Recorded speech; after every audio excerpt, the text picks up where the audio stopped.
Muy buenos días, aquí estamos en esta primera emisión de Ecos de la Memoria en Ecos 1360 Radio. Abrimos los recuerdos y la posibilidad de reencontrarnos con lo que ha sido nuestra ciudad, con lo que ha sido nuestra región.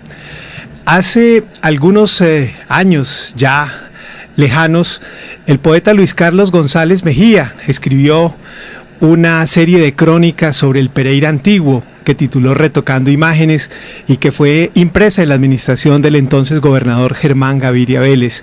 Eran relatos sobre la ciudad en el principio del siglo XX, cómo era esa pequeña aldea de calles empedradas que poco a poco fue creciendo, que tuvo su primer sistema de acueducto, su primera estación de energía para permitir que los residentes en la ciudad accedieran a este servicio, y también una de las primeras ciudades en Sudamérica en contar con una subestación telefónica, una estación telefónica automática. Pues bien, hoy vamos en compañía de dos personas con un profundo amor por Pereira, de acercarnos un poco a lo que son esos recuerdos de las calles de Pereira, de sus plazas y sus parques que todavía subsisten en el tiempo. El Parque La Libertad, la Plaza de Bolívar, el Lago Uribe. Vamos a recordar esos momentos seguramente ya de los años cercanos al centenario de la ciudad de Pereira, que sin duda marcaron lo que sería como un nuevo momento para la que hoy es capital del departamento de Risaralda. Doctor José Daniel Trujillo Arcila, abogado, catedrático, escritor, pero sobre todo entrañable amigo, bienvenido y muy complacidos de tenerlo con nosotros en Ecos de la Memoria. Juan Antonio, buenos días. También muy complacido de estar acá en este programa que parece ser va a capturar la atención de todos los oyentes. Pues eso esperamos. Profesor Jaime Ochoa, historiador y una persona también profundamente arraigada por su afecto por Pereira, bienvenido, y nos alegra mucho tenerlo también aquí en Ecos de la Memoria. Juan Antonio, muy buenos días para ti, para la audiencia, al doctor José Daniel, por supuesto, y esperamos que estos Ecos de la Memoria se conviertan en la recuperación histórica de tantos hitos que tiene nuestra ciudad. Por los años 60, con motivo del centenario de Pereira, Luis Carlos González hablaba de algunas de las carreras y las calles que identificaban con sus nombres el centro tradicional de Pereira. La carrera primera era la carrera Huáscar, la carrera segunda, la Otún, la tercera, Tucurumbí, la carrera cuarta, Pindamá, la carrera quinta, Buriticá, la sexta, Quiramá, que entre otras el nombre, ¿usted se acuerda? De una sala de billares. Y por supuesto el Club Quiramá. Y el Club Quiramá. Donde coronaban a los poetas. Exactamente. Carrera séptima, la carrera Colón, la carrera octava, la carrera Robledo, la novena Cutucumay, la décima de Goyá, la undécima o la carrera 11 Quimbayá, la carrera 12 Consotá, la carrera 13 Guainas y la carrera 14 Sinifé. En cuanto a las calles, la calle primera Quesada, la calle 2 Ricaurte, la calle 3 Salabarrieta, adivinen memoria de quién, don Jaime. Calle cuarta Nicuesa, la calle 5 Salgar, la calle 6 Murillo Toro, la calle 7 Trujillo, la calle 8 Pombo, la calle 9 Villavicencio. Y si por ejemplo estuviéramos hablando de la calle 15, estaríamos en la carrera séptima, Colón, con calle 15, con la calle Girardot. Pero bueno, ¿cómo ha ido cambiando la ciudad? ¿Qué recuerda usted? ¿Cuál fue el primer impacto cuando usted llegó de la Virginia a Pereira? ¿Qué es lo primero que recuerda de esa ciudad con la que usted se encontró, José Daniel? Juan Antonio, yo tengo dos recuerdos. El primero, cuando como estudiante de bachillerato nos traían, y era muy importante, al zoológico Matecaña, porque era el paseo obligado de los muchachos de todos los pueblos de esta conurbación alrededor de la ciudad de Pereira, o del floreciente municipio de Pereira. Y luego ya en enero del 70, donde vengo a trabajar a Trilladora San José, a radicarme en Pereira, y recuerdo muy bien esa ciudad pequeña, pero que para nosotros de pueblo era ya muy inmensa, con sus rutas de buses, con sus empresas, con su desarrollo, con su gran comercio, y tengo algunas como reminiscencias, porque acabo de escuchar que los nombres de las ciudades, de las calles, de las carreras, donde hay unos referentes allí a nombres de personajes indígenas, personajes españoles conquistadores y ya de algunos próceres de la independencia. Pero yo podía decirle que esa cercanía a Pereira me acerca, en primer lugar, al sector de San José, a la famosa Churria, porque allí quedaba mi lugar de trabajo, y era realmente 2 décadas atrás del año 70 la salida para Pereira, lo que se llamaba la Churria, y para algunos como lugar de... La salida para Armenia. Para Armenia, como lugar de encuentro amoroso, se decía en esa época. El San Jerónimo, que es donde empieza la confluencia de la avenida 30 de agosto con carrera 12. Allí estaba, donde estuvo siempre el DAS, sí, donde hoy está Migración Colombia. Pero entonces yo recuerdo muy bien allí que un sitio de referencia era el Pan de Yuca. Enseguida quedaba Fe de Arroz. Enseguida quedaba Trilladora San Jerónimo. Y un poco más allá, la Trilladora Santa Marta. Había allí comercio en la 30 de agosto. Había trilladoras. Lo tengo como muy cercano en el recuerdo porque mi vinculación con el sector café me llevaba permanentemente a este lugar. Jaime, ¿usted cree que el centenario de Pereira fue como un gran momento, un gran detonante para lo que vendría después? Fue el momento en el que se generó la posibilidad de que Pereira empezara a pensar en su separación y tener una autonomía territorial frente al departamento de Caldas, que efectivamente se dio en 1967.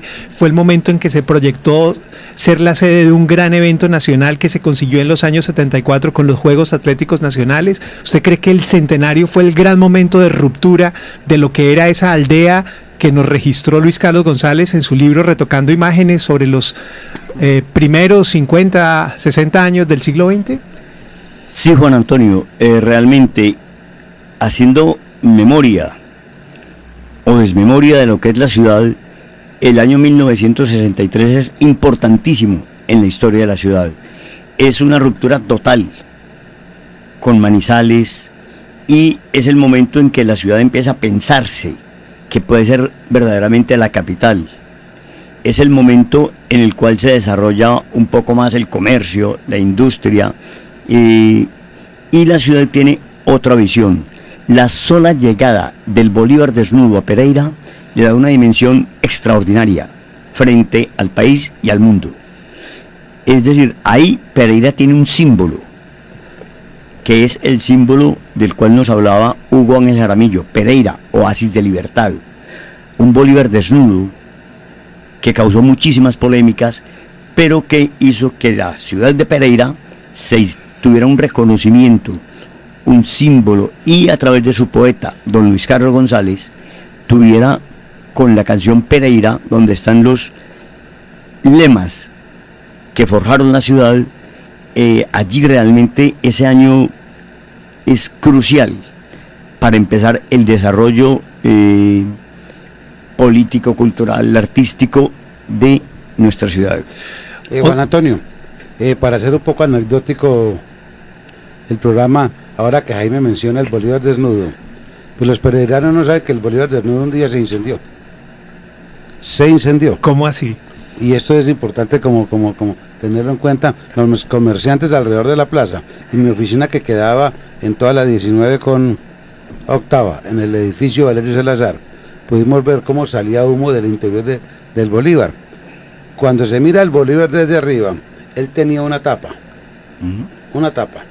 y esa tapa es la que conducía a las entrañas del Bolívar. La tapa que es en la espalda, como en la... Exacto, sí, en la espalda del caballo. Del caballo, en la espalda del caballo. Algún pelafustán, un chico de estos de la calle, la descubrió y resolvió que allí podía tener su residencia y llenó eso de cartones. Por supuesto que le llenó de cartones, y en la noche él entraba allí y dormía en plena Plaza de Bolívar, dentro de las entrañas del caballo de Bolívar, y seguramente un día dejó prendido un cigarrillo, algo que producía fuego, y ese cartonerillo se quemó, se prendió y empezó a salir humo. Eso era increíble. Me dicen que ahora, aunque la tapa existe, todavía, digamos que está sellada para evitar que con la refacción que se le hizo al Bolívar hace algunos años, se selló la tapa para evitar que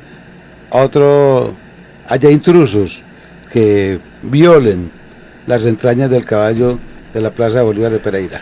Y vale la pena notar al doctor José Daniel que cuando llegó el Bolívar a Pereira en 1963, tuvieron que partirlo, porque llegó en barco de México hasta Buenaventura. Pues lo partieron desde el momento en que lo enviaron desde México, porque era la... No, lo partieron en Buenaventura. ¿En Buenaventura? Sí, correcto, porque aquí no existían en Colombia en ese momento las tractomulas, camiones muy grandes para poderlo transportar, y lo trajeron en tren, pero partido en dos. Tuvieron que soldarlo, y para soldarlo un chico de 10 años, hijo de un señor que sabía de fundición, logró que el hijo, indicándole cómo era la situación, el hijo se metiera por esa tapa que habla el doctor José Daniel y para hacer los remaches, hiciera todos los remaches y todo el trabajo de soldadura. O sea que eso es importante. Es un niño de 10 años el que hizo el trabajo interno para soldar el caballo, y quedó tan bien que ese caballo pues no ha tenido ningún tipo de inconvenientes por fracturas.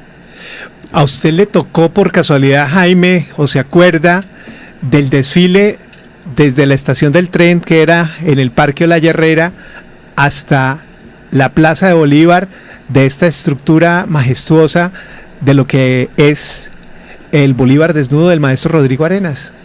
Realmente yo no estuve en el desfile. En ese momento tenía 8 años de edad. Y mi padre trabajaba, mi madre, pues entonces en cuestiones de hogar, y no hubo como esa opción. Pero sí recuerdo que cuando lo vi por primera vez, es haber visto como la Torre Eiffel, por ejemplo, es decir, haber descubierto la escultura más fantástica. Era monumental, y lo es, de hecho. Pero no participé de ese desfile. Doctor José Daniel, lo que representa esa escultura, el Bolívar desnudo, estamos hablando de hace 55 años, una comunidad bastante cerrada, todavía muy religiosa, con digamos, unas tradiciones bastante marcadas, y de pronto encontrarse con una figura absolutamente atrevida, sorprendente, un Bolívar que deja a su lado o deja por fuera los blasones, los uniformes, el kepis, los elementos de autoridad con los que los identificamos en cualquier plaza del país, y aquí está absolutamente desnudo con su caballo en un símbolo maravilloso y sorprendente de libertad. Pues no es casual lo que decía Jaime, que generó grandes reacciones y escándalos en su momento. Bueno, es muy interesante analizar por qué la sociedad pereirana se enamora del maestro Arenas Betancourt, o el maestro Arenas Betancourt se enamora de Pereira. No es la única obra.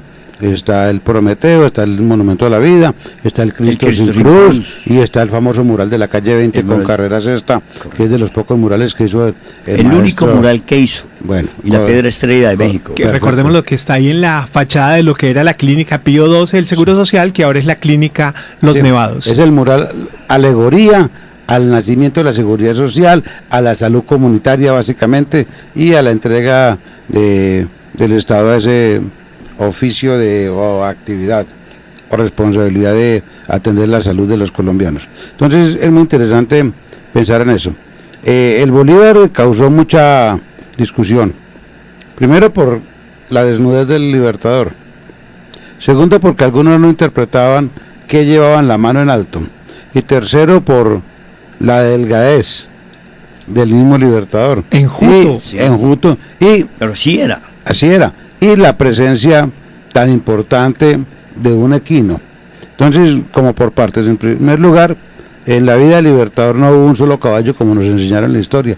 No, que el caballo blanco de Bolívar, que se lo regaló Casilda, no.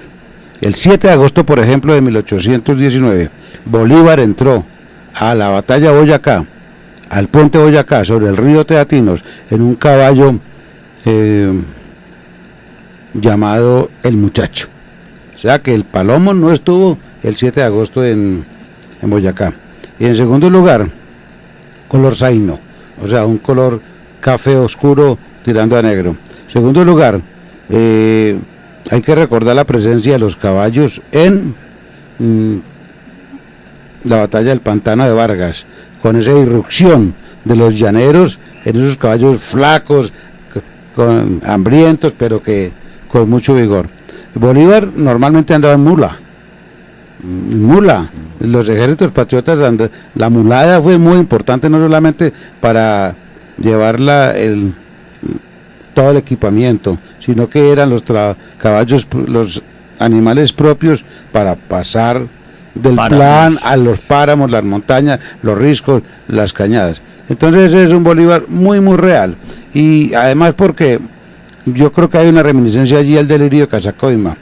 Bolívar gustaba de estar desnudo en esos climas cálidos, por supuesto protegido de los bichos, acostado en una hamaca. Muchas veces debió huir desnudo. Siempre nos cuentan de la conspiración de la noche septembrina, pero no, ese es un episodio que tiene alguna trascendencia muy local, muy santafereña, pero Bolívar gustaba de estar después de los combates escaso de ropa, porque eso le ligero de equipaje, aire de libertad. Entonces, Pereira, una ciudad liberal de pensamiento, no tiene la plaza de Bolívar un Santander. Eso es un poco curioso.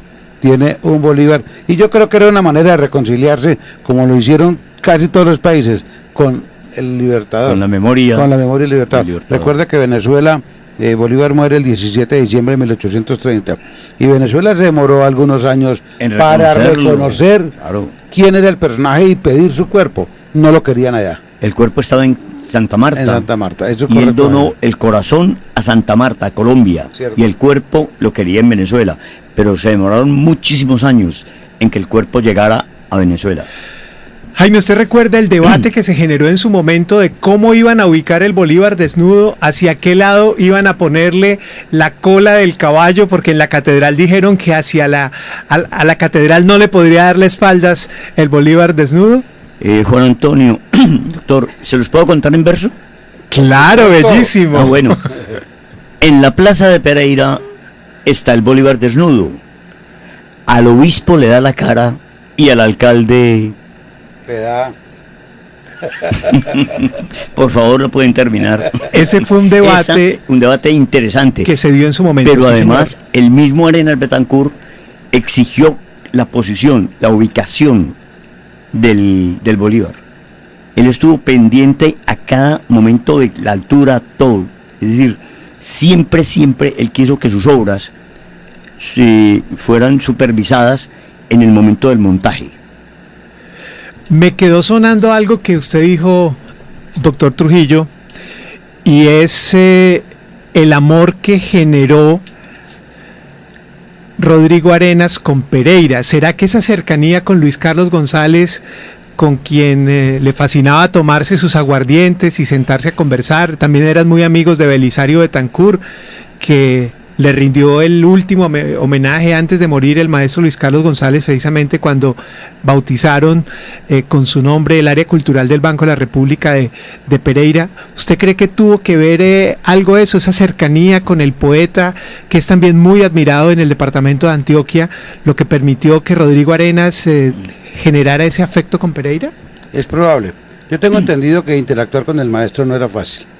El maestro Arenas Betancur era de temperamento Fuerte. difícil, fuerte, y con tragos Mucho más. mucho más. De tal manera que es esa empatía que hay con Luis Carlos González, la cercanía del poeta González con el presidente Betancur, con el ministro Matecaña, Bernardo Ramírez. Bernardo correcto. Ramírez, excelente. Entonces hay toda una bohemia allí, una bohemia alrededor del aguardiente, alrededor de La poesía. del tiple, del pasillo, del bambuco, que hace posible que esa cercanía, a mi juicio, del maestro con Pereira y con algunas personas en especial. Doctor José Daniel, es válido aclarar algo, y es que él tenía una cercanía con la familia Jaramillo, con don Alfonso Jaramillo, y El papá tanto el papá de Consuelo, de y Amparo, de Amparo de Carmiña, de Jaramillo. Carmiña, exactamente.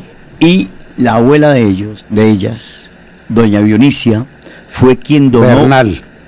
Bernal de Jaramillo, por supuesto. Doña Dionisia Bernal de Jaramillo, una mujer con mucha plata, donó el espacio y compró y pagó la escultura que llamamos habitualmente el Prometeo, pero que no es Prometeo. Que es el monumento a los fundadores. Prometeo, sí, pero es el monumento a los fundadores, ubicado en la calle 13 con carrera 13. Que están en estos momentos haciéndole la refacción y la adecuación, porque será uno de los 5 parques que tendrá la ciudad hacia ese sector del popular modelo desde la Circunvalar.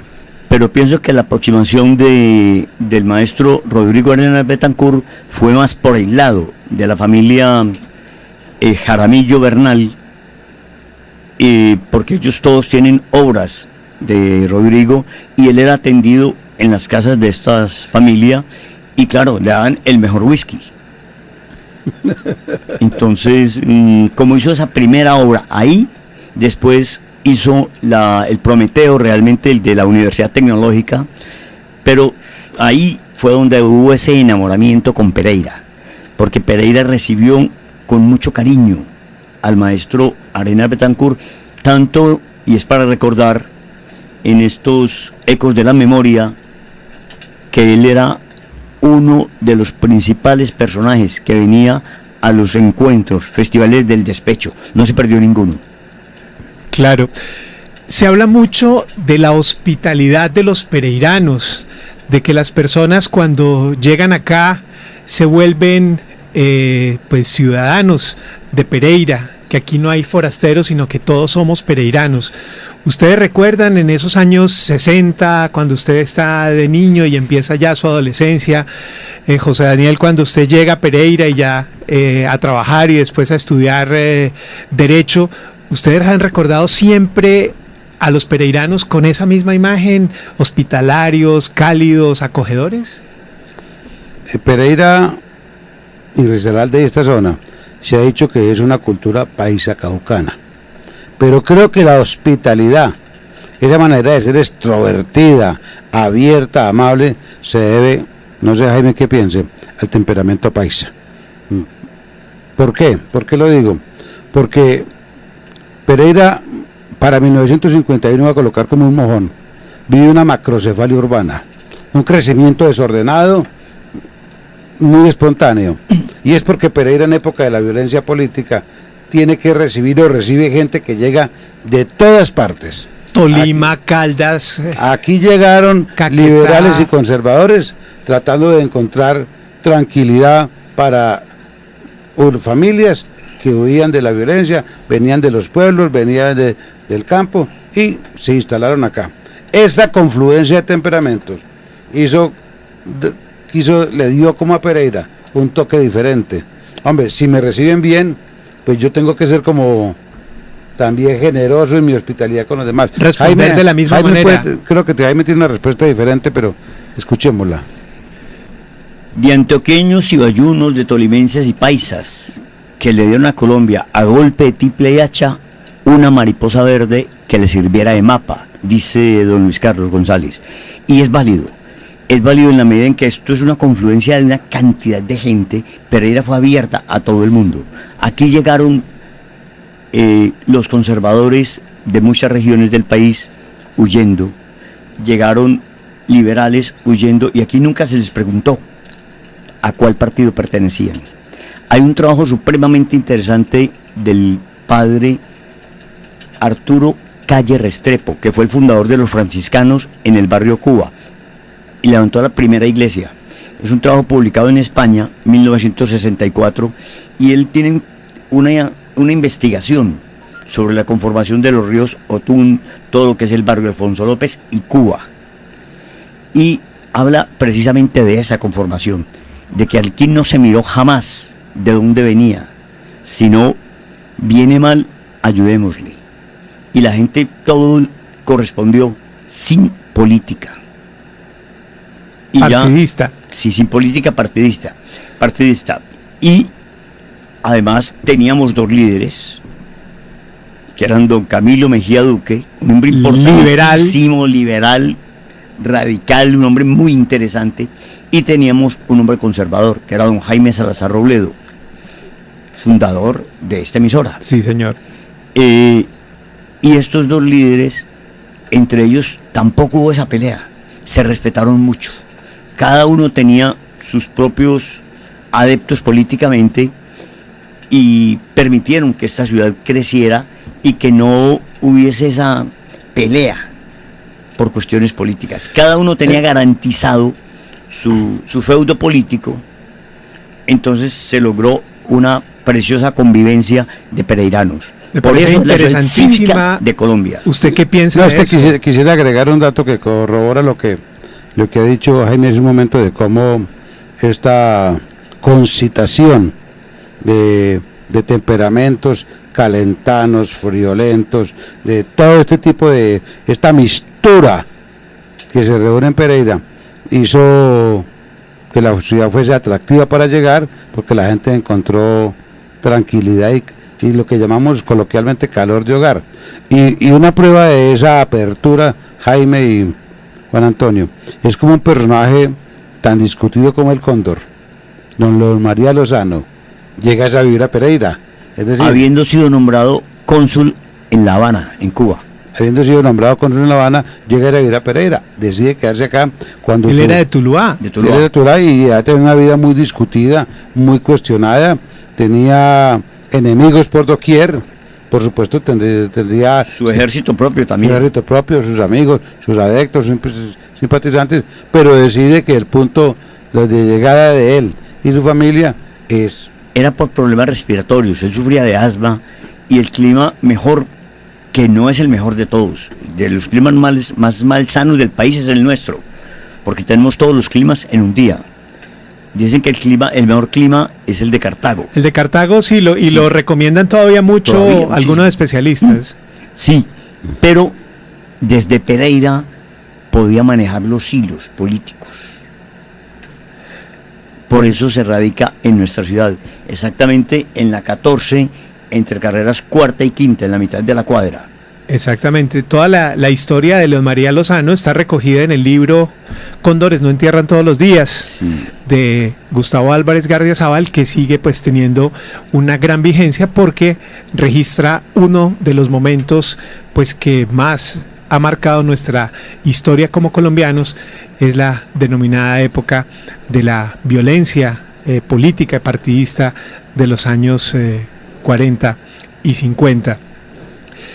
Lo que menciona Jaime me impactó profundamente. ¿Usted cree que al tener unos liderazgos políticos fuertes con Camilo Mejía, con Jaime Salazar, permitió también que se generara como ese espacio de respeto, de convivencia por el otro, cuando veníamos de un enfrentamiento muy agudo, que dejó muchas víctimas? Porque si fuéramos a revisar ahora con 35 partidos políticos, con unos microliderazgos y con unos microfeudos, hubiera sido muy difícil haber logrado pues tener unas posiciones fuertes. ¿Usted cree que esos liderazgos ayudaron también a ambientar lo que se estaba construyendo como sociedad en Pereira? Bueno,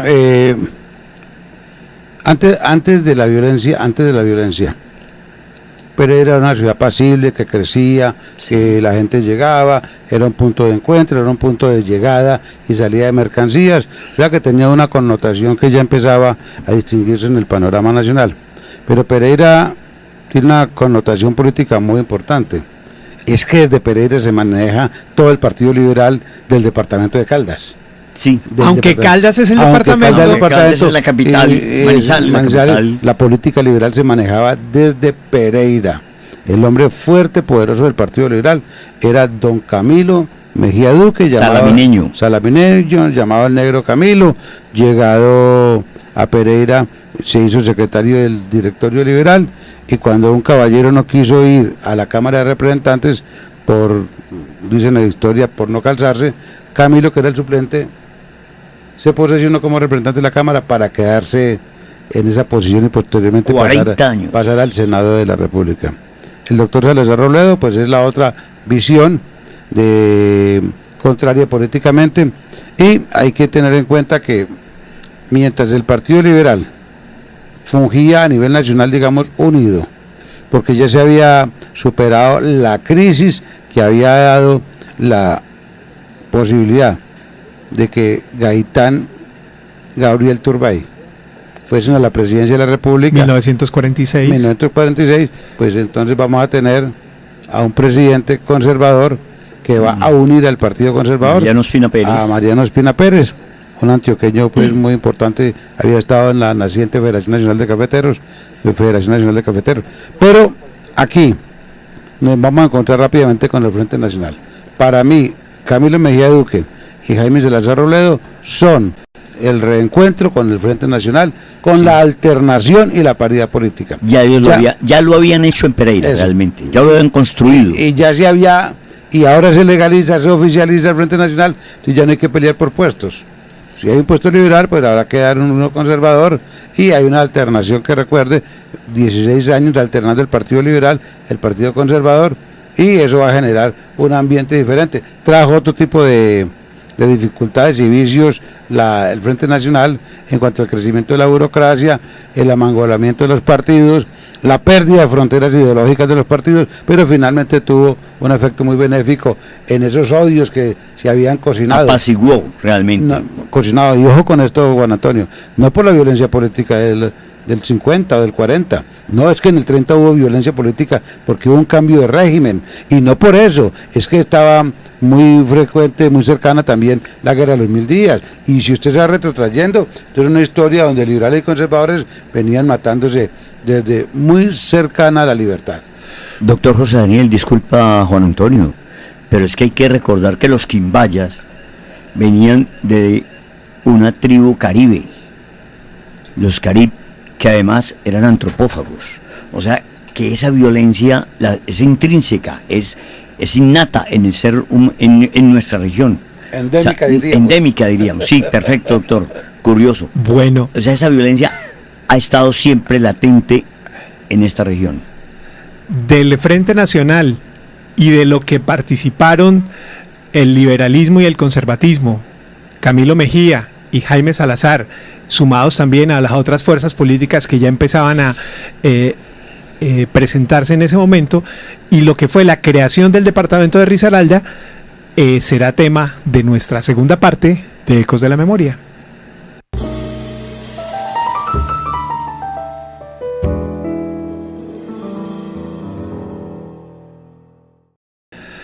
Regresamos a esta emisión de Ecos de la Memoria en Ecos 1360 Radio. Ese liderazgo del Partido Liberal que se ejercía por Camilo Mejía Duque desde Pereira en todo el departamento de Caldas, y la insistente digamos argumentación de que era necesario tener un territorio propio para que, digamos, separados de Caldas pudieran tener su nivel de desarrollo, su autonomía, el manejo presupuestal del café y de todo esto, pudo haber generado entonces ese proceso de segregación y de creación del nuevo departamento de Risaralda. Bueno, hubo muchos intentos de independencia y separación. Algunos de ellos fracasaron porque se suponía que la capital debiera ser Armenia. Entonces, hasta ahí llegaba el entusiasmo de quienes proponían separarse del departamento de Caldas. Y fíjese usted, es que nace primero el departamento del Quindío. Un año antes nace el departamento del Quindío y luego... Pues porque eran además los territorios más distantes de Manizales. Claro. Pero, y además porque había otra jefatura. Es que en este César López. Luis Granada Mejía. Mucho antes. Euclides Anoveño Arango. Mucho antes que ellos está Luis Granada. Es mucho más, es precursor de estas actividades en el Quindío. Entonces, aquí hay unos elementos extraños. Mire, en Manizales el mariscal Gilberto Alzate Bandaño. Es un prohombre de talla nacional, no es de talla regional, de talla nacional. Caldas tiene unos personajes, los famosos llamados leopardos, Fernando Londoño, Camacho Carreño, etcétera. Sí, Caldas. Silvio Villegas. Aquilino Villegas. Sí, con toda esa lumbrera intelectual que se irradia como meridiano desde Manizales para el resto del país. Fernando Londoño, el grande, el papá de Fernando Londoño, el otro. Correcto. Y ya hay a nivel nacional unas jefaturas muy consolidadas a nivel conservador, y le voy a hablar de este tema, porque si bien don Camilo y el doctor Salazar Robledo, digamos que eran los dueños del poder, tenían la curul, la credencial, había el reconocimiento. También es cierto que en los dos partidos, liberales y conservadores, había sectores disidentes que no comulgaban, digamos, esa expresión para que los oyentes nos entiendan, con el pensamiento de don Camilo y don Jaime Salazar. Siempre hubo disidencias, siempre hubo ciudadanos, personajes disputando la prevalencia en el poder, pero mientras tanto ellos eran quienes dirigían y a quienes acudían las autoridades locales cuando de gestionar en Bogotá, cuando de representar en Bogotá. Una de las cosas más maravillosas que a mí me parece es que la Junta Cívica haya recogido no solamente a la parte empresarial de Pereira, a los ciudadanos que no están en la actividad política, sino a estos dos grandes jefes y a sectores políticos de los divergentes de tanto el Partido Liberal como el Partido Conservador. A mí me parece ver en esas fotografías de esa Junta Cívica, por ejemplo, al doctor Enrique Ocampo Restrepo, el papá del exalcalde Rodrigo Ocampo. Él representaba la oposición radical al doctor Jaime Salazar Robledo. Era laurianismo. Que después tendría toda su manifestación política en Unificación Conservadora, que era el sector laurianista.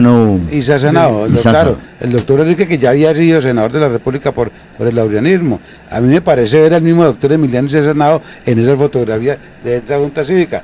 De manera que aquí lo importante es destacar que fue posible concitar la voluntad de toda una dirigencia empresarial, gremial, política, que no se rehusó a estar al momento de enarbolar la bandera de la llamada separación de o desmembración de la mariposa verde, el nacimiento en este caso del departamento de Risaralda. ¿Usted cree entonces que tal vez ese fue el elemento exitoso, que lograron la convergencia de todas las fuerzas y pusieron por encima el objetivo de la creación de un nuevo departamento con las distintas expresiones políticas y ciudadanas que había en ese momento? Sí, Juan Antonio, realmente esa convergencia es la que permite que se pueda crear el departamento de Risaralda, porque es la unión de todas las fuerzas. Allí no había el partido político, era la unión de todo el mundo. Y eso permitió que Pereira tuviera ya una vida independiente. Lo que llenó la tasa fue la construcción, por ejemplo, en Manizales, del Teatro de los Fundadores y el levantamiento de las líneas del ferrocarril, que eso es uno de los peores daños que los pereiranos hicimos, no solo al departamento de Caldas, sino a Colombia. Ese fue el inicio de que se acabara el tren en nuestro país. Es una vergüenza, como pereirano, yo siento una vergüenza reconocer que sí tuvimos que ver mucho. Por hacerle un daño a Manizales, le hicimos un daño al país y acabamos con los trenes. Yo quisiera, Jaime, aportar dos cosas. La primera es que nosotros hemos sido muy ingratos con los verdaderos fundadores de este departamento. Yo veo unas fotografías de una gente muy prestante, he mencionado algunas cosas, y qué tal caballero es el padre del departamento. No, es en los pueblos de tanto que quedaron dentro del departamento de Risaralda, como en los pueblos que quedaron en Caldas, donde había personas que lucharon, y porque esto generó una especie y una pequeña violencia política, de amenazas, familias que se partieron a favor de la causa de Risaralda o de la independencia y a favor de Caldas. Y ahí hay unos héroes anónimos que no hemos destacado, porque sin ellos no habría sido posible que una junta reunida en la Plaza de Bolívar sacara adelante el departamento de Risaralda. Había que buscar la voluntad de los consejos municipales, y que en cada municipio hubiese 1 o 2 personas que se apersonaran de la causa del nacimiento del departamento. Yo recuerdo, por ejemplo, que Santa Rosa siempre quería, por su misma jurisdicción eclesiástica de pertenecer a la arquidiócesis de Manizales, ellos querían seguir siendo parte del departamento de Caldas. Correcto. En cambio, Anserma, por ejemplo, y algunos de estos municipios querían haber formado parte de Risaralda, pero la situación política también llevó a que se repartieran. Entonces no todos los pueblos podían ser liberales, ni todos los pueblos podían ser conservadores. Entonces ahí entró a jugar el equilibrio político. ¿Cuántos votos tenía cada uno para poder equilibrar y continuar en el Senado? Y eso fue lo que vino a hacer el maestro Darío Chandía. Es que a él lo enviaron a tratar ni que el departamento de Caldas quedara liberal, ni que este quedara muy conservador. O sea, como a buscar unos equilibrios, qué municipios podían quedar en uno u otro lugar. Sobre ese nacimiento de Risaralda hay una historia que no contarla de cómo funcionaba eso al momento de la votación, porque tiene mucho de anecdótico, pero también sería muy parecido como cuando la Asamblea del Departamento le dio vía libre al municipio de Dos Quebradas. Bueno, algún día se sabrán como esos secretos y esa mecánica interna, esa mecánica de la votación. Jaime, ¿usted recuerda cuando consiguió Pereira la sede de los Juegos Atléticos Nacionales, precisamente en la ciudad de Ibagué, para que se hicieran en 1974? Sí, Juan Antonio, eso se consiguieron 4 años antes. Esa sede se consiguió en 1970. Yo estaba estudiando en el Colegio Nacional de Euracias Cardona, y eso fue una fiesta. Definitivamente, a partir de ese momento creo que empieza la modernidad en Pereira. Pienso que el edificio que inaugura la modernidad de la ciudad es el edificio Invico, en la calle 14 con carrera 13. Pero que además genera una nueva centralidad, genera claro, un desarrollo hacia un sector distinto de lo que ha sido el centro tradicional. Antes que uno estaba en el centro, uno decía que eso es lejísimos, queda muy lejos de Pereira. Pero allí quedaba, donde está el edificio Invico, una cancha, que era la cancha de fútbol del Deogracias Cardona, Maracaná. Y cuando se construye ese edificio, realmente se abre la ciudad a la construcción, a la arquitectura, al diseño, a muchas cosas. Ahí pienso que realmente es la modernidad de la ciudad, ahí empieza. Y los Juegos Nacionales le dan un reconocimiento impresionante, porque hasta ese momento fueron los mejores Juegos realizados en Colombia. Los juegos que se hicieron dentro de las fechas que estaban previstas que no tuvieron que aplazar en ningún momento, que se crearon, se construyeron los bloques en la séptima, donde era la plaza de ferias.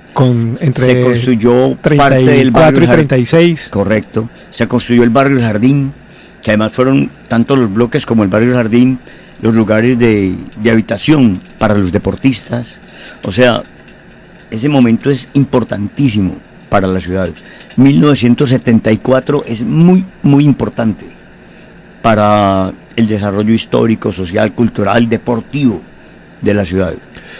Incluso en el componente deportivo hay algo para resaltar, y es que lo que había sido el escenario natural de la ciudad en cuanto al fútbol era el estadio del Ibaré, el Mora Mora, allí en el sector de Kennedy, y con los Juegos del 74 ya se construye la Villa Olímpica, el estadio Hernán Ramírez Villegas, con toda su digamos, infraestructura complementaria, el velódromo, las piscinas, en el sector de allí de la villa, con lo cual también se genera un nuevo polo de desarrollo, y aunque el Mora Mora sigue teniendo, y con el paso del tiempo, pues ha logrado que continúe. Sí, consolidarse con las Copas Ciudad Pereira y todo esto, pero que digamos, esas copas se dan en Pereira y se iniciaron en el país con la Copa Ciudad de Pereira. Luego se hicieron las copas en Bogotá, en otras regiones. O sea, Pereira inaugura a nivel nacional esos campeonatos pequeños de empresas, y hay un reconocimiento a eso. Y vale la pena notar que Pereira fue la primera ciudad del país, no capital, que tuvo equipo de fútbol profesional. Que no hayamos ganado ninguna estrella, vamos a quedar en el récord Guinness, por ser el único equipo sin ninguna estrella. Pero que la gente ama su Deportivo Pereira, lo amamos. Pero además, el primer equipo de ciclismo que hubo en Colombia, de una ciudad no capital, fue Pereira. O sea, Pereira en ese tipo de actividades ha sido prodigiosa. Y como cosa curiosa, el primer partido que se transmitió en Pereira lo transmitió Radio Centinela, y era en el estadio Mora Mora. ¿Cómo lo transmitieron? Con unas cuerdas traídas desde el estadio Mora Mora hasta los estudios en la séptima, entre 16 y 17. Bueno, ¿usted cree, como Jaime, que el gran punto de ruptura y de transición entre la ciudad, entre la aldea de la que hablaba Luis Carlos González y la ciudad que empezó ya a crecer cuando dejó de ser el pueblo, fueron también los Juegos Nacionales y ese, digamos, momento de los años 70? Yo creo que es muy importante esa mención que Jaime hace a la construcción del edificio Invico, y por supuesto a que Pereira empiece a tener una connotación de carácter nacional por esas gestas deportivas que se celebran en ese entonces. Pero escúcheme una cosa, es que para mí, por ejemplo, hubo dos momentos en los 70 que marcaron el panorama de las ciudades. El año 72, los Juegos Panamericanos de Cali. Y 2 años después, los Juegos Nacionales de Pereira pusieron a Cali y a Pereira en el ámbito nacional como ciudades que mostraban su capacidad y su importancia. Pero creo que aquí hay unas cosas para complementar. Una, Dicken Castro, en su obra sobre la Guadua, dice que el mayor experimento de autoconstrucción en Guadua es el barrio Cuba, lo que hoy se llama la Ciudadela Cuba. El mayor experimento de autoconstrucción en Guadua, porque así nace... nace de la Hacienda Matecaña. Que nace de la Hacienda Matecaña. Y entonces es muy importante como ese hito histórico. Doctor, y vale la pena aclarar, por favor, que la palabra matecaña es la caña, simplemente son matas de Guadua, que no la llamaban Guadua, la llamaban caña. Sí, correcto. Ciesa León, por ejemplo, en sus crónicas, dice que se encontraron matas de caña que tenían el grosor de la pierna de un hombre, porque ellos no conocían la Guadua como tal, conocían esos bambú asiáticos, pero no conocían, que eran muy delgaditos, no conocían estas angustifolias que son la Guadua. Y quería recalcar que si hay un punto importante, no solamente en el plano educativo, sino urbanístico, es la construcción de la Universidad Tecnológica en esa distancia que para los habitantes de la época, para los padres de la época y para las personas de la época les parecía una monstruosidad, un error, un absurdo, construir tan lejos de la ciudad unos edificios que serían la Universidad Tecnológica de Pereira. Mire usted cómo. Pero además, si Invico pensábamos que era lejos, imagínense lo que sería la Universidad Tecnológica en ese momento, porque solo había unas pocas viviendas en la calle 14, subiendo hacia allá, pero realmente eran grandes potreros hasta llegar a la parte donde está hoy el campus de la Universidad Tecnológica. Sí, correcto. Ahí vale la pena también citar algo bien interesante, señores, y es que el arquitecto Rogelio Salmona, aunque nació en París, es un bogotano puro, construyó las casas que aquí llamaron del Minuto de Dios.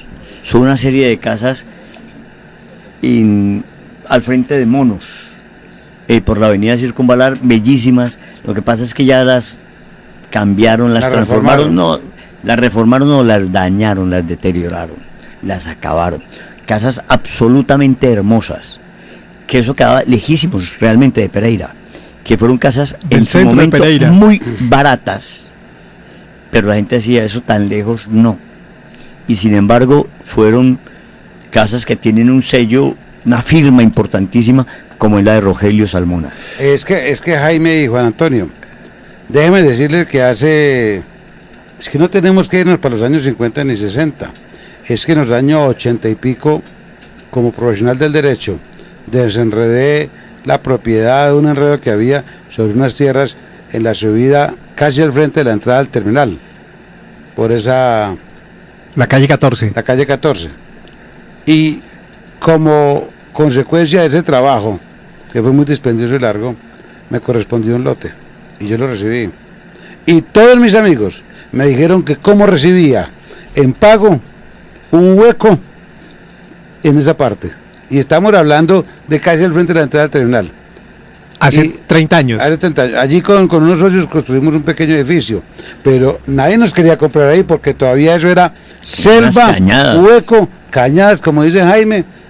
Y hoy yo miro y digo, wow, ¿qué pasó acá en 3 décadas cuando ya esto al lado y lado quedó totalmente construido? Pues para no ir más lejos, hay personas en este momento, de año 2018, que consideran que Unicentro es un sector demasiado distante de Pereira, que es demasiado lejos, y es un sector que queda a 10 o 15 minutos del centro o del sector de la Comuna Universidad y de la Circunvalar. Entonces, si esto es ahora, cuando tenemos los medios, cuando tenemos los vehículos, cuando tenemos muchas posibilidades, imagínense ustedes hace 50 años, cuando alguien muy atrevido planteó el desarrollo del campus universitario de la Tecnológica de Pereira en el sector que hoy ocupa en la zona de la Julita, que sin embargo, y mire cómo el tiempo le va dando la razón a quienes tomaron esas decisiones, ha logrado preservarse como un gran pulmón para la ciudad, con su jardín botánico, con la zona de bosque, con la zona de reserva, por lo mismo, porque fue pensado en su momento como un nuevo polo de desarrollo alrededor de la academia y el conocimiento. Y es una de las universidades más grandes del país en extensión. Sin duda. Sí, porque eso perteneció a la finca La Julita, de don Luis Jaramillo Walker. Y se conservó realmente todo ese terreno. Y el proyecto inicial de sus fundadores, desde el doctor Jorge Roa Martínez, uno de sus iniciadores, era conservar todo el terreno. Y eso ha sido una de las grandes salvaciones para el crecimiento de la universidad. Tanto que esa universidad alberga en este momento muchísimo más de 20.000 estudiantes. Déjeme, Jaime, recordar a Luis Jaramillo Walker, porque es que no sé, es lo que tenemos que aprovechar, esa memoria suya.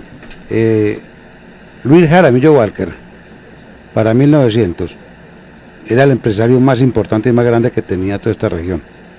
Como anécdota les quiero contar a los oyentes que, disculpen la expresión, tiró su propio cable telefónico entre Pereira y Manizales, sí, para tener telefonía entre él y sus empresas Manizales Pereira. Y la trilladora San José. Y la trilladora San José. Y la palabra Luker, que todos lo conocemos por una marca muy comercial, simplemente es Luis Jaramillo Walker. Lu con el inicio y la última de Walker. Luker. Ahí aparece la palabra Luker. Bueno, señores, muchas gracias. Quedaron antojados de seguir accediendo a estos recuerdos, de seguir abriendo cada semana la posibilidad para reencontrarnos con la ciudad que ha sido, con la ciudad que ahora es, con los recuerdos, con las imágenes, con los momentos, con los personajes. ¿Qué tal esta experiencia, Jaime? Fantástica realmente, y estar tan maravillosamente acompañado, mejor todavía. Y ojalá que este programa tuviera pues, la participación ciudadana y que fuera escuchado por mucha gente y que nos aportaran también más datos, más memoria, pero sí vale la pena, Fue muy grato compartir con ustedes. Jaime, muy es amable, que doctor. el programa empieza como a crecer y alargarse, Sí. porque la mención de cada ciudadano, tú hablabas ahora de Rubén Darío Gómez, por ejemplo, Sí, pues aquí habrá que traer la viuda de Rubén Darío Gómez, a que nos cuente cosas, aquí se la tengo. aquí habrá cosas que ella conoce muy bien sobre el Tigrillo de Pereira, por ejemplo. Bueno, al cierre léame por favor usted el poema Matecaña del poeta Luis Carlos González, donde hace referencia a esa hacienda productora de caña panelera, de la cual surgió la ciudad de la Cuba y a la cual se toma la referencia de la guadua de la que hemos hablado también en este programa. Bueno, vale la pena anotar que este poema Matecaña es un poema bastante desconocido y fue escrito el 7 de agosto de 1947, cuando se hizo el convite para construir el aeropuerto El Matecaña. aeropuerto Matecaña. Matecaña, pensamiento de mi pueblo, casado en red de dibujo, verdad que gritó el nivel con curvas, rectas y puntos, plantación de barretones dorada por soles rubios, tatuaje de carretilla sobre músculos de bruto, evocación de mujeres en labios de machos rudos y ciclón testicular moliendo el año en segundos, hicieron de Matecaña nombre que sabe a bambuco, larga estampilla de piedra sobre la esquela del mundo. Luis Carlos González Mejía. A ustedes muchas gracias. A partir de hoy estaremos entonces los martes a las 8 de la mañana aquí en la programación de Ecos 1360 Radio con los recuerdos, las imágenes, los momentos y los invitados en Ecos de la Memoria. Producción general Juan Carlos Herrera, agradecemos en la grabación de video que ustedes van a poder ver en directo cada uno de estos programas en las redes sociales, nuestro compañero Andrés Gutiérrez. Muy buen día.